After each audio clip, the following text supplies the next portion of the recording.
Kagua miundombinu hii ya mabasi yaendayo kwa kasi, lakini pamoja na kukagua miundombinu mingine.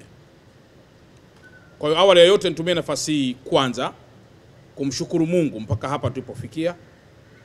Tunaamini kwamba kila mmoja kimtazama mwenzie anaweza kumshukuru Mungu katika hatua tuliopo sasa.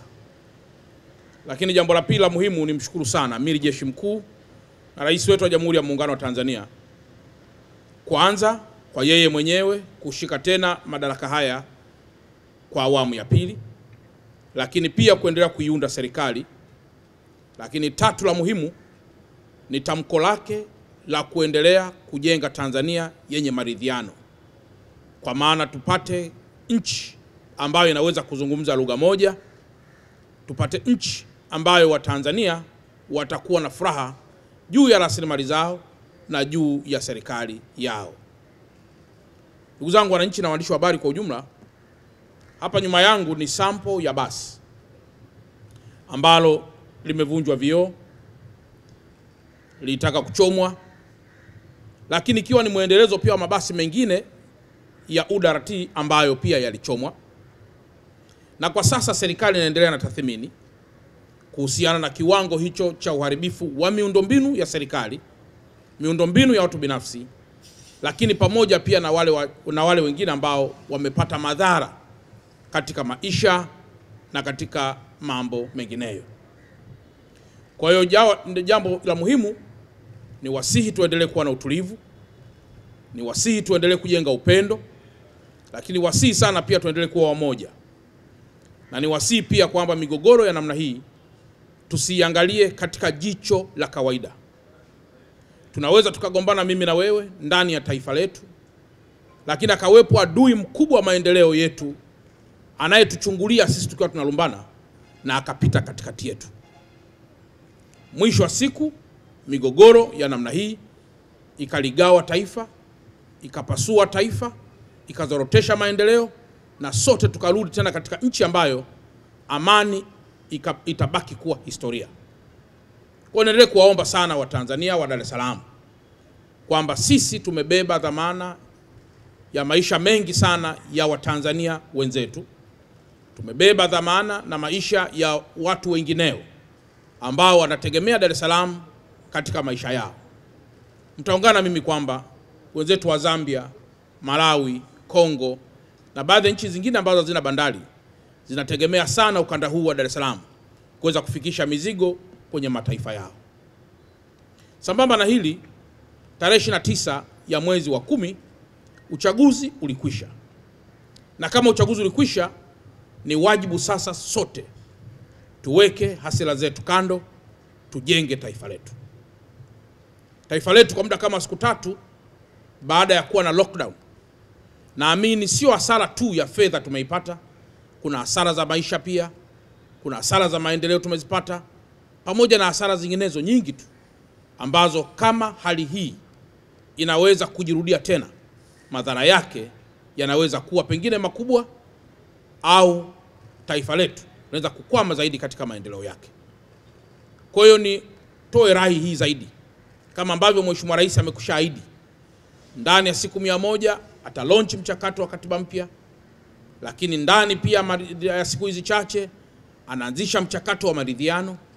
Kwa hiyo tukubali kwamba hakuna nchi nyingine tutakayokwenda kuishi zaidi ya Tanzania tulionayo sasa. Mkiangalia mabasi haya, leo tuko kwenye hii barabara ya Mbagala, lakini kuna barabara ya BRT1, hii ni BRT2. Barabara ya BRT1 inayotoka Gerezani na kwenda mpaka kule Kimara. Vituo vingi vya mwendo kasi vimeharibiwa. Lakini pia na barabara hii nayo vituo navyo vingi pia vimeharibiwa. Lakini nimeona namna ambavyo Watanzania wa Mbagala wanataabika kwa sasa. Na sisi kama wazazi, huweza hata siku moja ukasema sasa sirudishi tena miundombinu kwa sababu ya hiki kilichotokea. Nimekwisha elekeza hakuna shule hata moja iliyoharibiwa ambayo itafungwa kwa sababu ya uharibifu huo. Pesa hiyo ya serikali inaendelea na ukarabati wa shule, ukarabati wa vituo vya afya na ukarabati wa miundombinu mingine ambayo inaweza kuwa ilipata madhara. Lakini sambamba na hilo, tumemsikia mkuu wa wilaya ya Temeke anaomba kwamba usafiri huu urudi barabarani, na sisi tulipaki hapa, na niwashukuru sana vyombo vya dola, jeshi la polisi, jeshi la wananchi Tanzania. Mabasi kama haya mnayoyaona, yote haya unayoyaona hapa, kama tungezembea mabasi haya yote yangeweza kuchoma moto. Lakini pengine leo yangekuwa ni majuto ya kile ambacho tumekwisha kifanya. Kwa hiyo shukrani zangu za pekee sana kwa namna miundombinu hii ilivyolindwa. Sasa kwa kuwa maombi ya mkuu wa wilaya, na yeye ndiye anayekaa hapa panaona wananchi wake wanavyotaabika.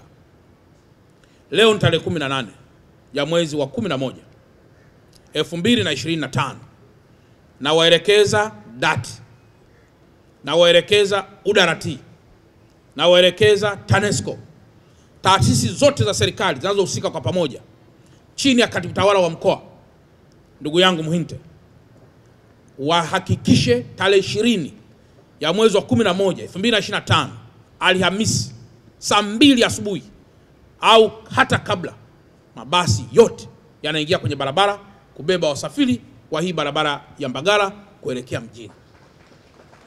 Lakini ile barabara inayotoka Mwenge, inayotoka gerezani kwenda mpaka Kimara, ile na yenyewe tunaharakisha ili kuhakikisha kwamba inaanza kutoa huduma.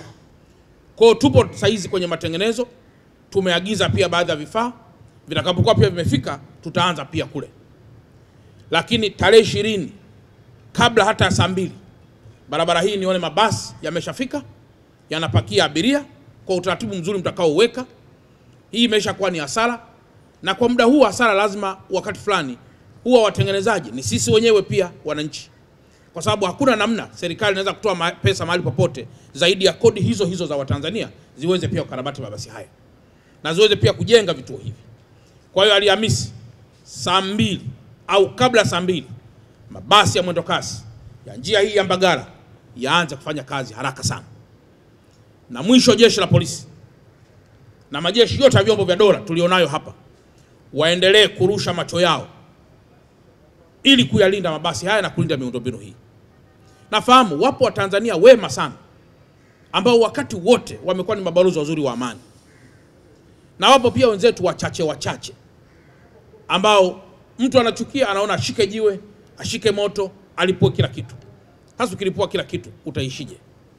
Kwa hiyo tugombane tunavyoweza kugombana, lakini kamwe tusidhuru miundombinu inayoweza kusaidia kizazi cha sasa na kizazi kijacho.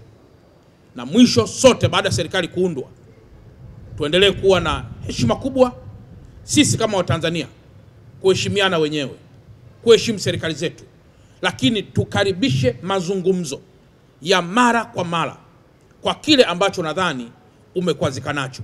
Na sisi kama serikali tutarekebisha pale tulipokosea, tutasonga mbele pale tulipokosea, na tutaendelea kushauriana pale tulipokosea, na tutaamini kabisa kwamba mimi niliyekosea na wewe mwenzangu kikosea, wote tukasamehana, tunajenga Tanzania bora zaidi.